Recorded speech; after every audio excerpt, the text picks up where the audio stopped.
right, so this is the Unnamed Podcast. Yeah. With Josh Boyer. And Brendan Noerper.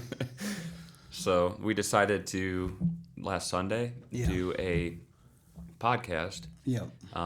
It was in the blue, or in the moment. Yeah. Out of the blue. Right. It's out of the moment, totally in the blue. Out of the moment, in the blue. So we thought it would be a good idea. So it's Wednesday, and we're here. Yeah, today is June 2nd, and today I thought we initially were talking about like, hey, let's just talk about anything and everything that, whatever we want, just have a conversation. Mm-hmm. And one of the things that we thought would make this unique is that we would have, we talk about theology sometimes. We have like, we're both Christians. I'm a pastor. Brendan's a missionary. Diesel tech. I'm a diesel tech too. Not a full-time missionary anymore. That's right. He was a missionary, right? So, but that's so we have we can add that sort of background to everything that we're talking about. Yeah. Because a lot of the things that are going on in the world today, people don't, I think, realize that there is a theological or a spiritual underlying element to pretty much everything that we see. So, pointing those things out, I think would be kind of fun. Yeah. I think a lot of people also, like, when they think about, like, what they believe, they don't contribute, or even, like, how they live their lives, they don't contribute their kind of view of the world into how they live their life. They think they're separate things. Like, a lot of people say separate church and state, or, like, just in general, like, if you're, depending on what your worldview is, they might say that has nothing to do with how they decide what they want to decide, or decisions that they make. But in reality, it has a lot to do with almost everything that you do in life and how you see the world and how you think and how your brain's wired. Yeah. So I think it's interesting to kind of see how your inner, inner beliefs affect how you live your life. So. Yeah, what you believe always comes out in how you behave. Mm-hmm. Belief always influences behavior. Yep. So on Sunday, you came up to me and you said, dude, let's talk about, there's something, like we were just like, what do we want to go with first? Because there's so many different things. And what'd you tell me? Well, you said conspiracy theories, and I said but they're aliens. They're not theories anymore. Yeah. So conspiracy truths. By the way, that whole term conspiracy theory, that was something that came out. I believe it was the CIA that came up with that whole thing. But basically, that was a label that was invented to discredit people from digging for stuff. And if you put that label on something. Oh, it's a conspiracy theory. You immediately think, oh, that person's crazy. It's not. That could never happen. Well, now they're calling UFOs have gotten for aliens. That used to be a conspiracy theory. Yeah, and so there you go. People would say, oh, you believe in UFOs. So the term UFO or unidentified flying object has become this stigma, or it has something about it that automatically portrays as crazy conspiracy theorists. Right. So now they're calling them UAVs or no, not UAVs. Yeah. So unidentified aerial phenomena, UAPs. So unidentified, to try to get away from that stigma of conspiracy theories. That's such a ridiculous. That's just, we just changed definitions of words first off, this whole idea of calling it a conspiracy theory was from the government, and then now we're going to release it. We have to release it or whatever. And now they're saying, let's just call it something else. But that means the exact same thing. Even one of the same letters is in, let's use 3 different letters and 2 different letters, and that'll make it totally different. It's ridiculous. So, yeah, I listened to quite a few podcasts and UFOs. Tell me about what do you think's going on? Because I got a wild theory. Okay. So I personally think that there are beings that are extraterrestrial beings outside of the Earth that we know from a different universe. There are different ideas on how they get to Earth through teleportation, through different, I don't know if it's like universe, like time, like places in the universe where they could enter this area that has like different time waves that they can travel throughout the universe. And then also like, well, you think of like back in like the ancient days, like periodically, I guess you'd kind of hear stories about aliens, but it seems like they're more relevant now than in the last 70 years than they ever been. And maybe that has something to do with like civilization and how advanced we've gotten. Yeah. Because like if they're obviously if they're real, they're more advanced than we would ever be.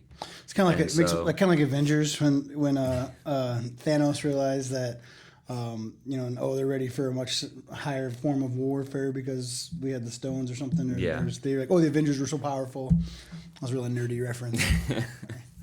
So they, maybe they come around the past thousands of years to check on us, but like since World War II, when we detonated the nukes, in Japan, like maybe they're like, oh, these people are like more advanced now, like we need to keep an eye on these people.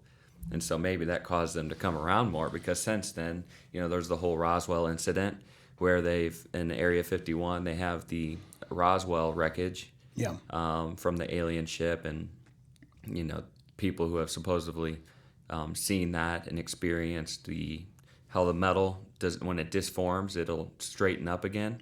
Like when you bend it, normally metal, when you bend it, it doesn't go back to its original form.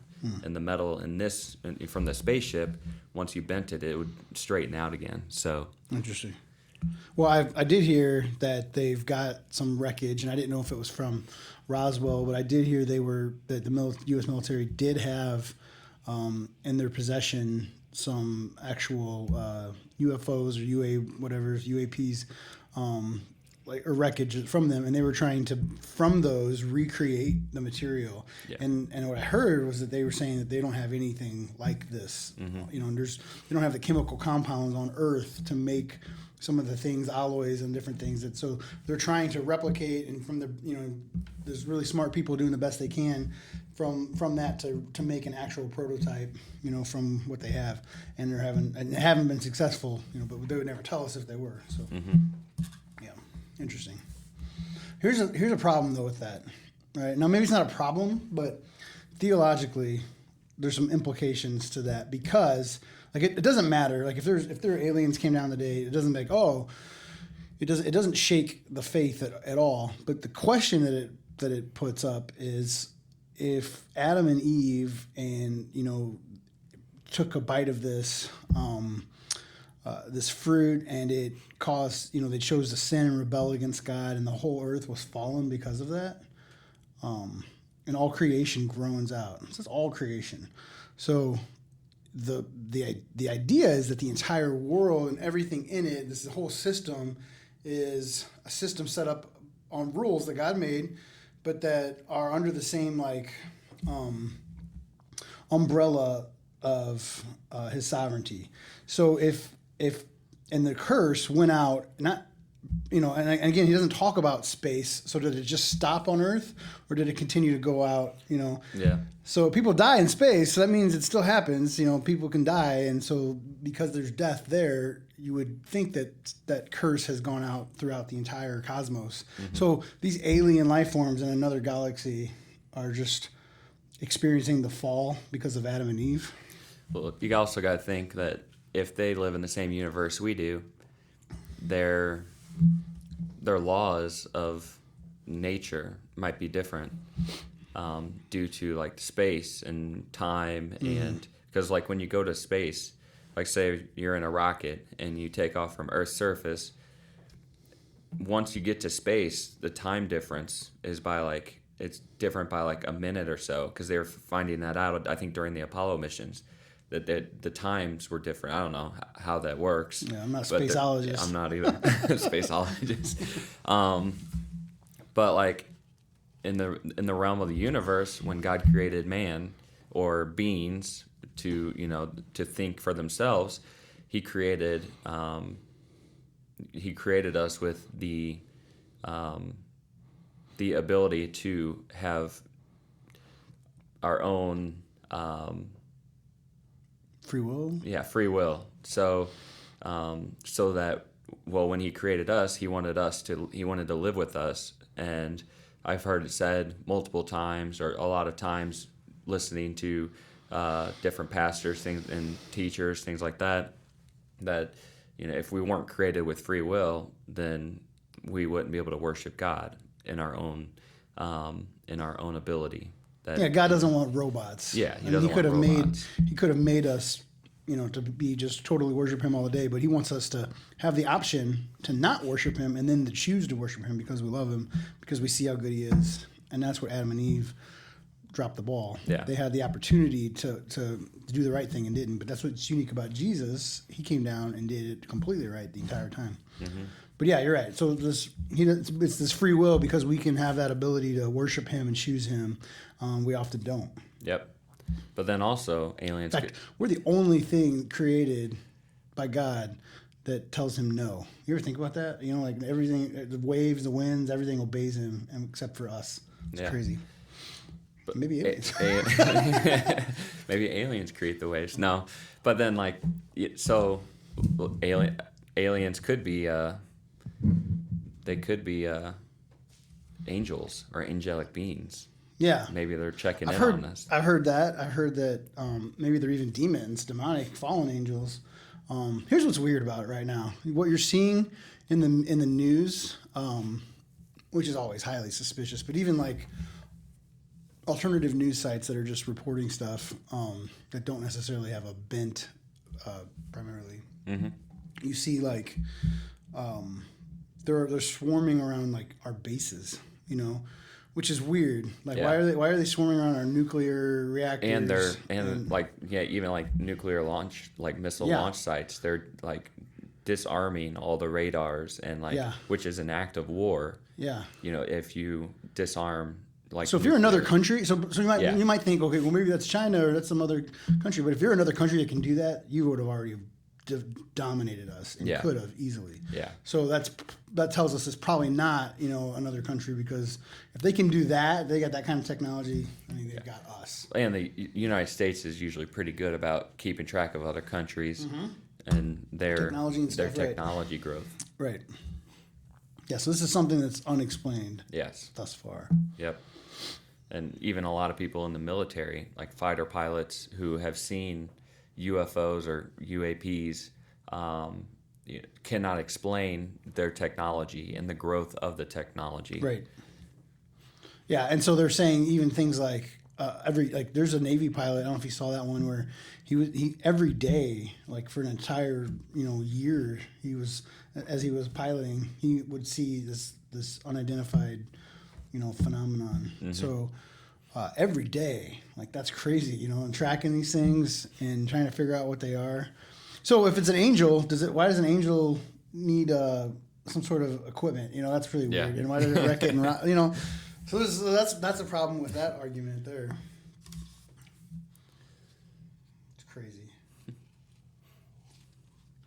All right, you ready for the weird one? All right. Let me make sure I get this right.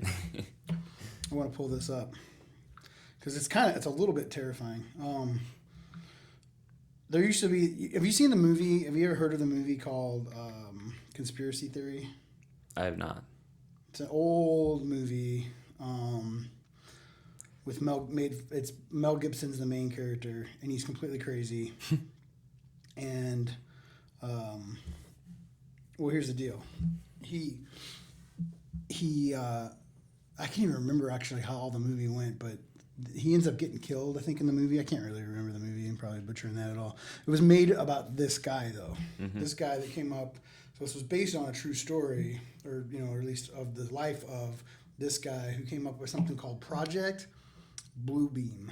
You ever heard of that? I have not. Oh man, it's out there.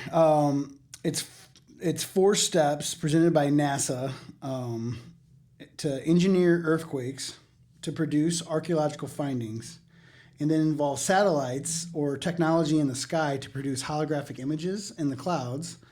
There's some level of telepathic communication which is kind of weird. I'm not sure about that part, but and then electronic provision of supernatural manifestations. So let me just. Everybody said this guy was crazy, and then he died, like as he was publishing his theory and stuff. And it's really wild. But basically, his conspiracy theory is that NASA is attempting to implement a new age religion with the Antichrist as its head and start a new world order via technologically simulated second coming. So it's like, what? That's a movie, or that's no. real? This is his real, there's people that are totally into this thing. Oh, okay. Yeah, the guy's name was Sergei Monast. 1994 is when he actually started coming up with this thing and published this book, Project Bluebeam. And it says that proponents of the theory, he and another unnamed journalist both died of heart attacks in 1996, which ironically is how he said that they could use technology to create heart attacks for people. So it was just really weird. His whole family disappeared, supposedly, and just wiped off the face of the earth. Nobody's heard from them, allegedly. He said the project was supposed to be implemented in 1983, but it didn't happen. It was set for 1995 and then 96. It still didn't happen. Finally, he thought it would be brought to fruition by the year 2000. He was pretty certain it would be at least by then. Hasn't happened. So, it's crazy, but there's basically says that they would use aliens. Their aliens would cause the government to say, okay, because there's so many problems that we got to solve, the government needs to lock down its people and put people in a state of war and fear, and then control people and allegedly bring in this new world order. With this, boom, you'll have this Christ figure. He actually says that it's the manifestation of Jesus. These earthquakes are going to reveal these documents in different places, and these documents are going to say, "Oh, we got it all wrong. All the religions of the world are actually one." And then so this satellite thing, or however it's going to project that in the air, will be like Jesus, Muhammad, and I forgot the other religion that it was going to do, something like that. Yeah, but it was going to say, kind of merging into one and saying so it would be a new world order with a one world religion. Pretty wild. Yeah, pretty wild if it happened. Yeah, but it's all theory, right? Yeah, it sounds intuition. Nuts. So it sounds crazy, but there's things I believe now that if you would have asked me 6 months ago, a year for sure, I'd been like, no way, that could never be. But I think that's just where we are. I mean, things got really, really weird in 2020. And to say the least. Yeah, and it's continued on. You're like, oh man, I think we're all thankful that year was over. I was like, I think we're just getting started, and that's how it's been. 21's been just a lot of strange occurrences. I follow an app on Telegram called Disclosed TV, where it just has news blurbs, and man, there's been volcanoes and earthquakes and just crazy stuff. I mean, there's conspiracy stuff that's not, you're seeing emails come out from different people that prove things that people just assumed or alleged before that were thought and told as, oh, those are conspiracies. But now, no, they're actually said this, and it's here, it's proven. And so all this stuff that's coming out, and, to say I believe it, the Project Bluebeam, I don't necessarily believe it, but I don't rule it out because it's been a weird year. Because it's the government. Yeah. And they got all secrets. Right. What was it? I think it was President Reagan that said the scariest words ever spoken are... I'm from the government and I'm here to help. That's it, yeah. Yeah, that's right. So I don't know. It's wild, though. Well, let's talk about... So you're a business owner, yeah. Cornerstone Entertainment. Yep. So how has 2020 affected you in your business? So, from a business standpoint, obviously there's people not getting married. There's weird, some states that don't have dancing, so that really, if you're a DJ. Yeah, you're a DJ, right? Right, yeah.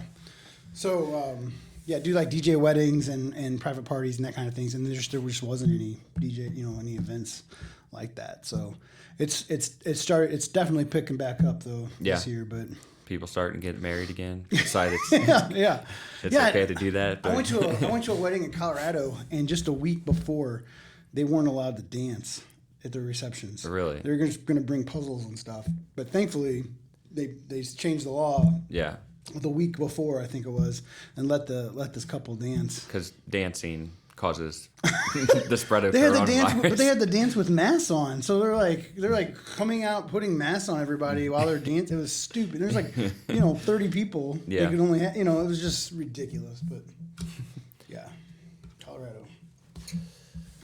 No, so from business has been impacted for sure, but I do see it starting to pick back up. When I started my DJ company, I wanted to have a Christian-owned DJ company because I became a Christian when I was 23, and I was working for another company.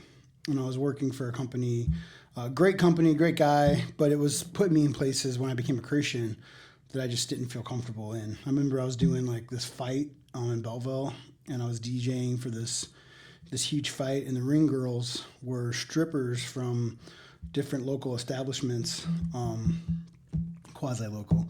And strippers need Jesus too. I get that. But I'm like having to announce as the DJ, like where they're dancing at, and I was like, I just don't feel comfortable doing that. And there's another situation where I had a lady actually like come and this was a totally different place, but, I was just in the wrong. I just didn't feel right about it. I was going to tell you a story, but it's kind of gross. Yeah. But I basically was like, you know what? I need to just go out on my own and try to find, my own niche. And I know a lot of people want to have weddings that don't have all the vulgarity and stuff, and that's my thing. So I'm a clean DJ. I play music that I feel like everybody can dance to. Sometimes it's Christian music, but a lot of times it's the secular music, but I've got the edited versions where I've cut out the words, and people have a great time and don't have to hear all that stuff. Yeah. I believe what comes in, comes out. Mm-hmm.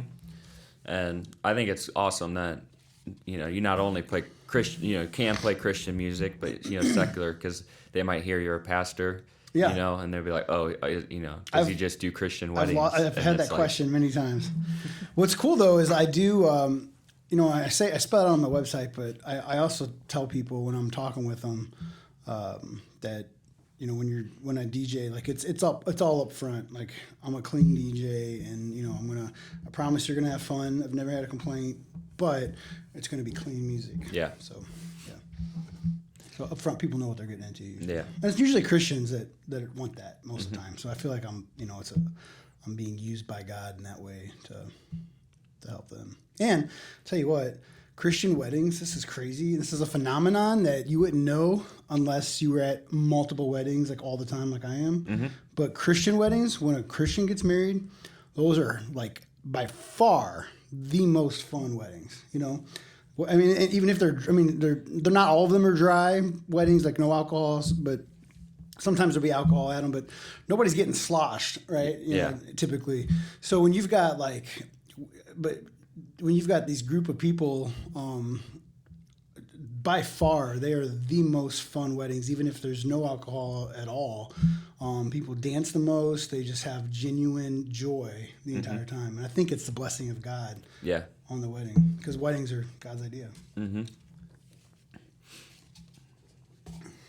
So let's talk about like your motivation. So I was thinking about on the way here, it just popped in my head, and so I think there's like 4 different types of people when it comes to like being motivated to be successful, and so there's people that are always looking back. They're nostalgic kind of people to where they're always looking back at the good old days, or they're, a time when the time was better, or just always looking back to historic things. Yeah. There's people who are in the now to where they're not really looking forward and they're not looking back. They're just kind of in the moment. Yeah. And then there's also people who are looking towards the future, people like Elon Musk, who's all about the future. Yeah. And that, for him drives the continuation of advancement. Who just put a bunch of satellites in the sky. Yes. So maybe those are the blue beam. But then there's also people who don't think at all. So, yeah. Right. So like, what kind of person would you say you are? Because I'm a somewhat in the now, but also like a little more towards looking in the future as well as the past. But I don't dwell in the past. So, so I think kind of looking towards the future kind of motivates me into furthering my life and what I do. What would you describe you? And then also, it would directly affect how you live your life as a pastor / entertainer. So entertainer. I can marry you and then DJ your wedding. That's right. Yep. 2 in 1 package deal.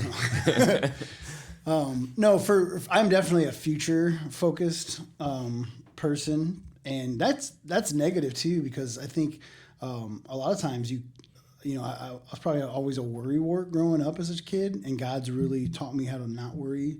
I still get into that, but He's taught me a lot about worry. With my daughter being sick, my daughter had cancer when she was 5, and she's 10 now and cancer free, but brain cancer. But like going through that, I've learned, like, so as a future focused person, you're always like, well, how do I solve problems I don't have yet? Mm-hmm. Yeah. and may never have. And that's what God's shown me, is like, some of these things you worry about are things that, like they're never going to happen. And the future is where He's at. And I think that's a big reminder. It's like, right now, live in this moment. You can plan for the future. You can make provision. You can try to make it a better future, but you have to live in the moment too. So I've been trying to, because even like take it outside of worrying. When I'm on vacation, if I start like my first day of vacation, I'm like, oh man, I got 6 days left and I gotta go home. You know what I mean? Yeah. And then like day 3, I'm like, it's almost over. And the whole time I'm worrying about you're so focused on what's coming. I'm always thinking about yeah. what's coming. So that's something that's the downside of it for sure. Yeah. I think but one thing that I'll just say is focusing on how do you define success? Yeah. Because when you define success, that's a big part of how you the kind of person that you are. So before I was a Christian, I thought having the corner office and getting the huge salary, those were things that I thought was success. I thought that's what success, fame, money, those were elusive, but those were things that I was pursuing. But when I became a Christian, I realized that God had a plan for me and for His life and for my life. And so because of that, success has been redefined. And so now I view success as doing the will of God and walking in the will of God. So what I kind of find myself doing now is saying, okay, God, what do you want me to do here? Like, why am I here? God, you could have had me made at any time of history, but you've got me right now, right here. For what purpose? What do you want me to do for you? I was a kid, always had this thing where I just knew. I remember having this conversation with this girl in junior high. Shout out Crystal Nilgis. I remember talking to her. I just like talking on the phone. I think I had a little crush on her, and she probably didn't like me. But I remember just like talking to her forever on the phone and just being like, man, God, I feel like God was going to do something with me. He wants, and it was, I wasn't, I went to, I had some concept of church. I went to church with my dad, mom and dad occasionally. Mm-hmm. But I just always had this strong feeling that God wants to use me for something. And when I became a Christian, it was like I was walking into that, and something awakened in me. It was like, it's time, Yeah. So I'm like, what does that mean? So started, trying to figure that out. And now I'm a pastor, but online campus pastor is my current role here at the church. But I have, I'm still kind of like, okay, God, what do you want me to do? Given the times that we're in now. Yeah. So that's what success looks like. So that keeps me, and you said what types of person, that's my future focus now, is like, okay, God, how do I start preparing now to be the person you want me to be in the future? Yeah. And it's kind of tough because like growing up, I'm graduated high school in 2014. Did you graduate? Yeah, I did graduate. Graduated early actually, and I actually didn't. I was a year late. I go to the '99 reunion, but it was 2000 for me. So I was in high school a little bit more recent than you were. Right. Yeah. And one thing that it's pretty clear to me is that like how other people define success. And I'm not going to say that, fortune and fame is a bad thing, because it can, you got like Chris Pratt, who's like one of the nicest Hollywood stars, openly a Christian. Yeah. And everybody everybody knows that he's a man of God. Yeah. And so, and I'm sure he uses his fame and wealth in many great ways that a lot of people probably do not even know. Yeah. Because he probably doesn't boast about it, as he shouldn't. But one thing I remember is like just being in like my junior year when we're taking our like SATs or whatever it is. Yeah. That everybody's like, what college are you going to? What are you doing what are you doing with your life? What do you like, what's your career choice? What do you, what's your plan? And everybody's like, I don't know. Like I'm still living at home, like I can't even get out of bed in the morning without my mom waking me kind of thing, like, let alone having to make a decision of what's going to be your life career. And then there's people who are going to, $100,000 tuition, a semester or a year, universities. And then there's other people who are like, I'm not going to college. I'm going to go work in the trades, of whatever sort, or maybe go in the military. Like people would, do not know. And a lot of people who I know, like their plan was not what happened, right. And they realized. I think most people's plan. Yeah. And they realized that, at 18, it's really, really difficult to figure out what your career is going to be. And I think it's just, I was not prepared for the learning curve, or the curve of not being in school every day, because I took a year after high school to work, to decide what I wanted to do. And in that year, I still had no idea what I wanted to do, even after I thought I knew what I wanted to do. So, is that a reflection on the schools at all, you think? I think it's the education system. Because they're teaching us how to square dance instead of do our taxes. You know what I mean? Yeah. We never had dancing in school, but we had shop classes and stuff. Because I went to a public high school, pretty big one. So, we had a lot of shop classes, art classes, language, so it was a really good opportunity that a lot of private schools I don't think have. Yeah. And I learned a lot, and I learned that I like working on, like automotive, diesel, things like that. Like, I wouldn't have known that hadn't I taken that class. Right. There's a lot of great opportunities, but at the same time, they're really pushing college, at this time, and there's definitely flaws in the system. Some people want us to get have the government pay for everybody's student loans so that we no longer have a student loan problem. But what prevents that from coming back, and kind of that also results in people being hundreds of thousands of dollars in debt by the time you're 21 or 22 when you graduate. Yeah. And then you're supposed to get a job, and a lot of people will say, oh, then stop studying like, gender studies and stuff like that. Most people aren't studying that. They're studying business and, finances or, whatever their degree might be in.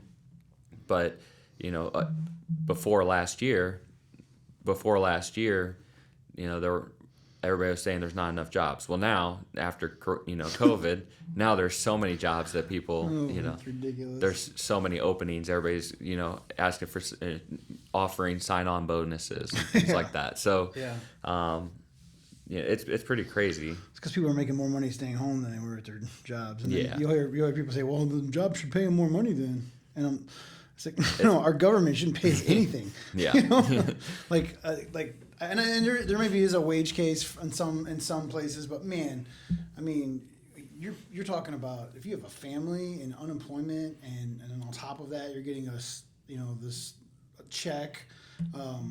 That's pretty substantial depending on the size of your family, from what I understand. Yeah. I mean, it's a lot of money, and it's enough to stay home, and that's why you have all these jobs are I mean, it's crazy because Mm-hmm. most people don't want to, they're just trying to get by from check to check anyways. Yeah. And this will do that. Yeah. So, Sorry, I think I derailed you. that's okay. Where are you going with that? I have no idea. Sometimes I start a sentence. I don't even know where I'm going. Office. Yep. So, well, I'll say this, dude, about something that I just thought of, and maybe it's not even like a thing, but I thought of while you were talking about this, is that I think it's crazy how, like, while they push college so much, I went to college. First off, I didn't know what I was supposed to do either. I remember sweating as a senior in high school, and then being in college, I went directly to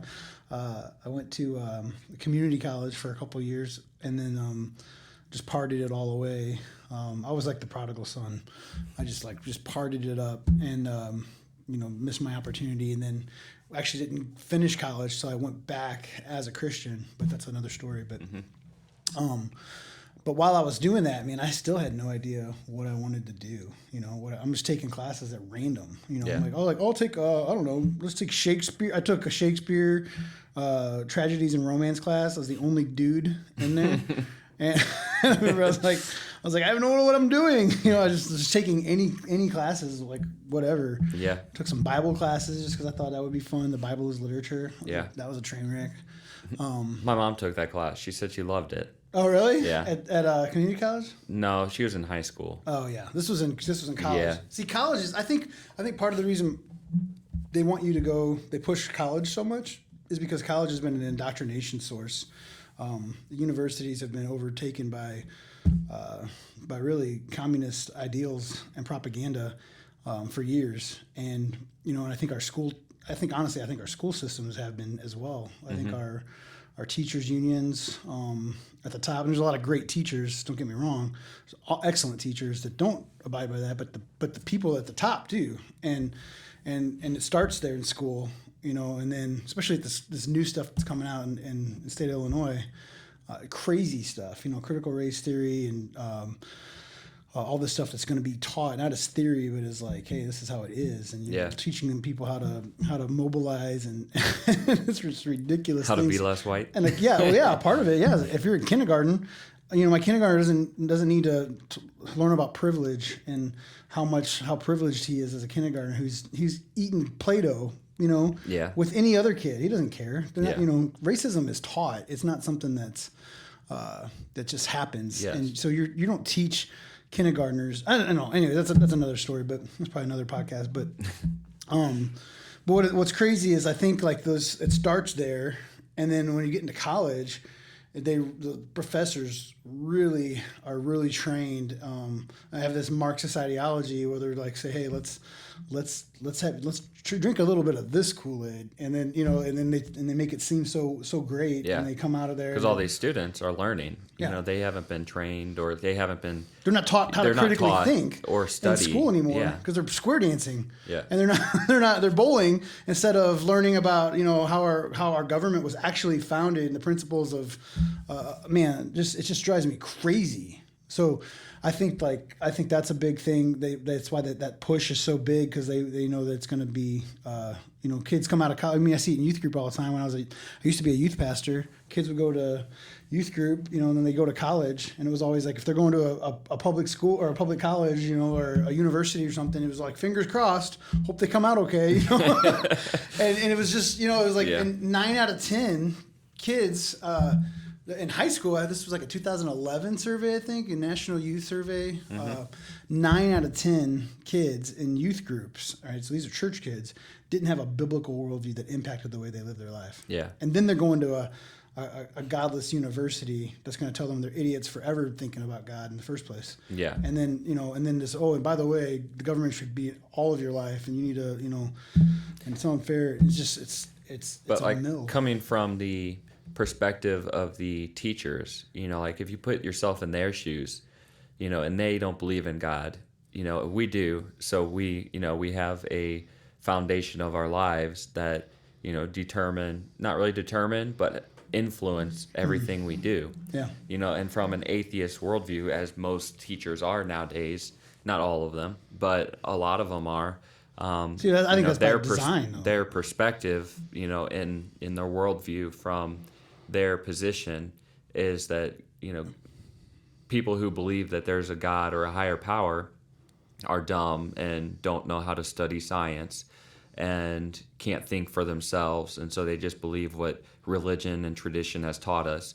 And they're just oblivious to, things. That's what they tell the kids. Yes. And kids are like, well, maybe you're right. I have always. Yeah. Or if you don't have an explanation, they think, oh, and then they start doubting. Right. And then, and then going there day after day, being influenced by all these people who think differently, especially as a young person when you haven't grown enough to stand up for what you believe in or know what you believe through studying, right. So we're like the Christian, that's one thing that like really opened my eyes when I started coming, to church. And, when you were our youth pastor, was that I didn't know anything about apologetics, which is like defense of the Christian faith and why we have evidence that Jesus is who he says he is and that there is a God and it's the God of the Bible that we have. That's right. Also studying, the Bible and how we can know that it's, inspired by God and not just passed through tradition.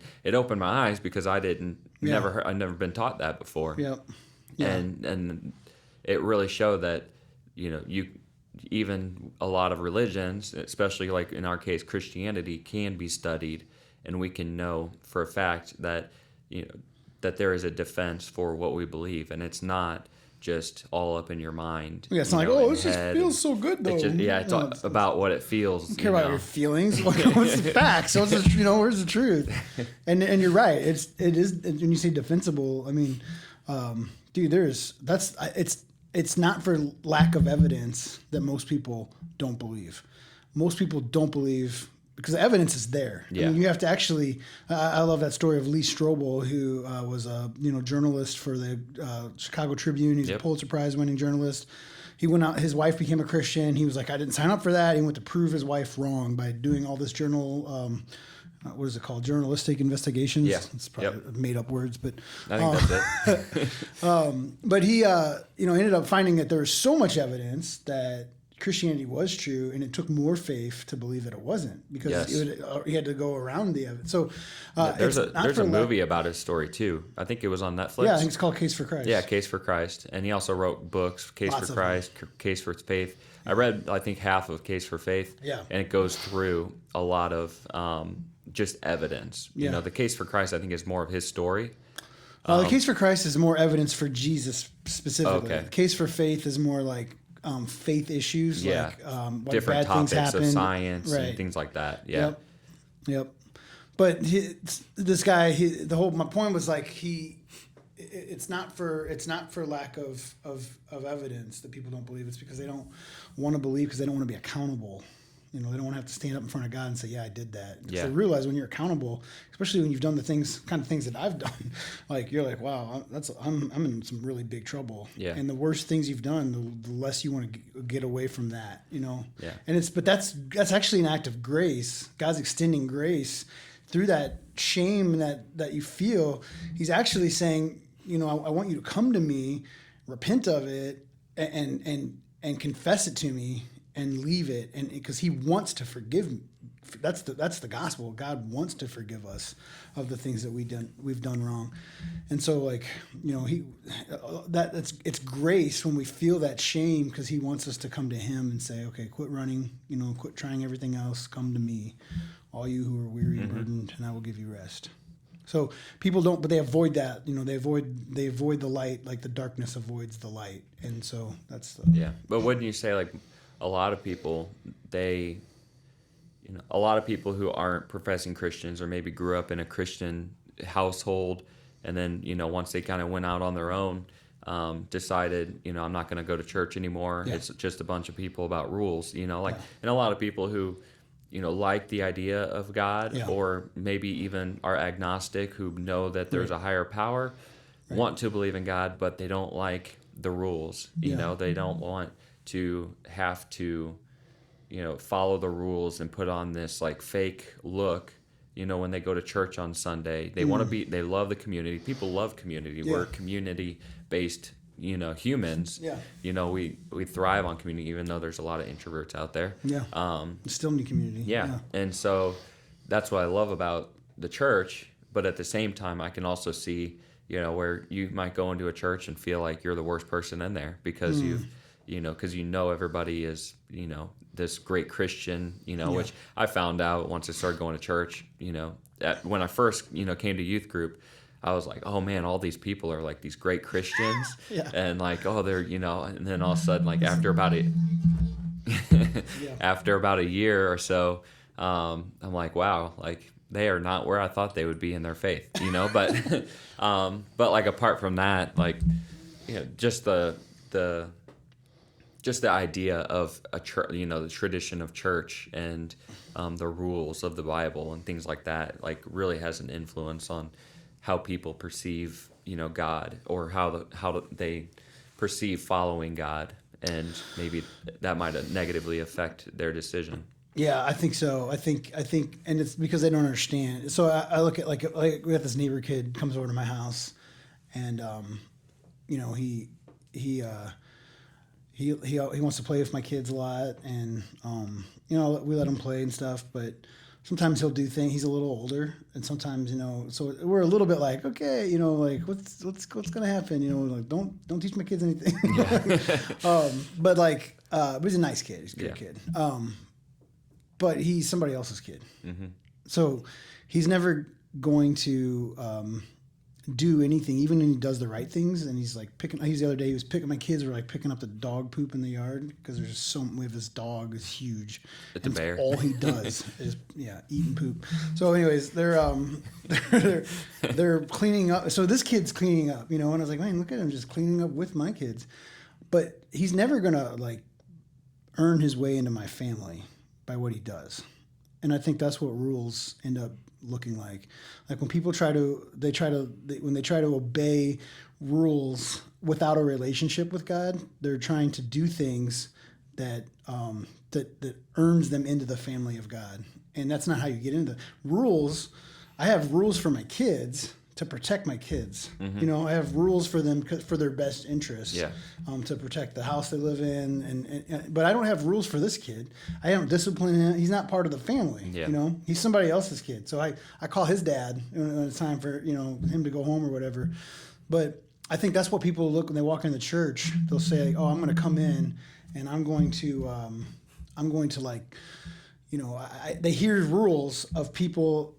And they don't understand that when God says these things, he's not saying it to them. He's saying it to the people in the community. And he's like, these rules are here for you to live a life of harmony with people and a life of love and a life of, when God says no, for example, don't do this. He knows that thing that you want to do will actually hurt you and will be bad for you and it'll keep you away from him long term. So that's why God says no, and I think that's what people don't understand is that there's a relationship that God wants. Here's the unique thing about God. He's willing to adopt that kid. I will never adopt this other kid because I have 4 kids and a dog. I don't need any more people in my house.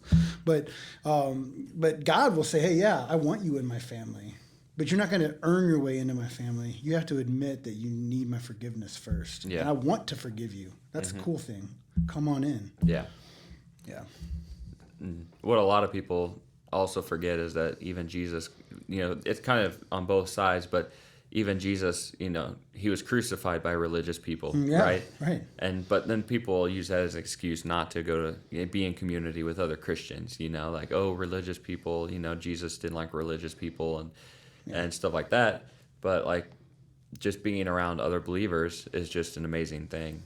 Just to have the same, it's like going to say you have a hobby of golf and going golfing with all your friends, and all day you go play golf and it's nice out and you talk about golf and you talk about whatever golf buddies talk about, and you're in community with people who have the same mindset, right. And in terms of that's golf. So like being around Christians, we all have the inner desire to love God and love others. Yeah, be there for them when through trials, and then also the joys of life, and being around other people with that same mindset. Some people you might not get along with, some people might drive you crazy, but being around in community, where whatever the topic might be, hobby, right. Life choice, community is we're a community based species, I guess, per se. Yeah. So. No, that's good. I think so. For me, not growing up in the church, really, I didn't really even know there was a New Testament and an Old Testament until I became a Christian. I think that is what's unique about, even me in youth ministry, because I found out all these things. I was like, wow, I was in on Jesus. I knew that was, he revealed himself to me. That's another story, but I was like, I'm in, now what? And so I started reading the Bible and then looking at the facts of, but it was Jesus first for me. Then the facts came later. And I was like, oh, that's even cooler. Okay. That's how it was for me too. Yeah. So, but I remember going to the church before I was a Christian and thinking, oh, all these church people. Yeah. Like there's just buildings just full of them, and I'm not one of them. Yeah. I'm outside. And I was, I've been partying all night long the night before, and for some reason I went to church with a friend because they wanted to go, or a girl wanted to go or something. So we go, and I remember thinking like, there's something winsome about that. I want to be a part of that, but I'm not one of them. And these are all church people, and they don't, they're all. You just have this perception of them like that they think they're better than you, and a lot of this stuff though nobody ever said. It's all in your head. Some misconceptions you get from, being programmed from media and stuff telling you that Christians are just judgmental all the time. And there's some for sure, but people suck all the time in like different every area of life. Yeah. People have downsides. So whenever I became a Christian, what was unique for me is that when I was at the church, I was like, man, something changed supernaturally inside of me. And I was like, whoa, those church people, I want to be with them now. That's weird. I remember thinking that like right after I was baptized, and I was just like, in my next Sunday at church, I was like, I just want to be in here, this building. I was like, why do I want to be around like something that's different? That's weird, because that wasn't like that a week ago. And like, I just want to be around all these people. And so I think part of that is that God does a supernatural work with His Holy Spirit, where you'd actually have a desire to be and want to be involved in the church. Yeah. You start wanting the things that God wants for you, instead of like before you want to go out and do all these things, and I think a lot of people feel like they're going to miss out if they start doing things. If I become a Christian, I'm not going to get to enjoy the things I got used to. You're going to be tied down. Yeah, I won't get to do all these things. But you don't understand, when you become a Christian, you want to do the things that God wants you to do. Something changes in your heart, and you no longer want to do the things that displease Him. Yeah. So you run. So you're not missing out at all. In fact, you're actually getting the desires of your heart, because your heart now desires God. Yeah. So, and then also like, there's also the perspective of like, a lot of people say, oh, well, that's just their experience. That's just what they've experienced. They think someone who might not believe might think, oh, they think it's the Holy Spirit, but that's just their mind playing tricks with them. But there's also like a philosophical foundation for what we believe, as Christians, right? So from the, atheistic perspective, how can you justify what's right and wrong? What's moral and what's not moral? Sure. And so like what people deserve to go to prison for and not go to prison for, and so like a lot of people will say, oh, well, are you saying that I'm not a moral person? And, almost all atheists are really genuine people. They care for other people, but there's no justification for value in someone else from the atheistic worldview through natural selection. Right. If we believe in natural selection, we believe that, in order for me to live, other people may need to die, kind of, perspective. Yeah. But then if I go and murder someone, or someone goes and murders someone, right away we know that's bad. Yeah. So like, there's that perspective of what's right and wrong, and you can't have a moral law if you don't have a moral lawgiver, right? And if everything's relative, laws, of whatever it may be, if it's relative, then anybody can believe what they want to believe. And so that's where it kind of blew my mind learning about the philosophical aspect of morals. Yeah. And how that's another defense for the Christian faith. Yep, absolutely. And even saying that morals are relative is an absolute truth, statement, Yeah, right. which is contradicting. And so Yeah. that's kind of really changed my perspective of worldviews in the past couple of years. Is the deep thinking and thought process of just how we live our lives. We live our lives every day by following rules. And so who sets those rules? We could say the government, but at one point, Yeah. the government also said slavery was legal and good, Right. and then also the Holocaust, saying that Jews weren't people. Right. And we, as Christians, know that people have value, dignity, and respect, and they deserve that, no matter the color of the skin or, who you might be or what you might believe. So, yeah. But so we're about at an hour, so we're gonna go ahead and wrap this up. I just want to say one more thing. All right. Two more things. It was the Declaration of Independence. That's what I think is so cool about our country. And I want to just see this real quick. I want to make sure I don't butcher it. I was just going to go from memory, but Yep. It says that. Of course, I pulled up a picture that's like way too small.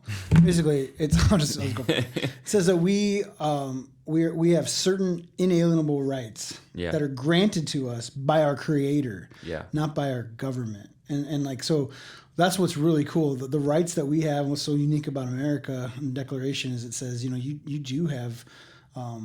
There is a moral law, and there is a lawgiver, and he's granted you rights. So you have rights as people. You just mentioned the Jews in the Holocaust. They were never less people, but they were called that. But they weren't. I mean, they were people made in the image of God that had that horrible thing happen to them. And so, that's what's just really unique is that God made us in His image because He loves us so much. And that brings me to my final point is that, if especially somebody's listening to this right now, I think that's the thing. You just ask yourself, do I have a relationship with God? Do I know Him that way? Because He wants to know you. He wants a relationship with you. So if you don't know Him that way, you can just cry out to Him and say, Jesus, I'm coming to you right now. I've tried everything else. I need you. I want to try you. I want to be all in. So I'm turning from my junk in my life and I'm turning my life over to you. Will you forgive me of my sins? Will you wash me clean right now? And that's the cool thing is that He wants to do that and He will do that. The death, burial, and the resurrection of Jesus is everything. I mean, it changes everything. So, all right. That's good. All right. I'll see you later. See you there, man. Thanks for doing this.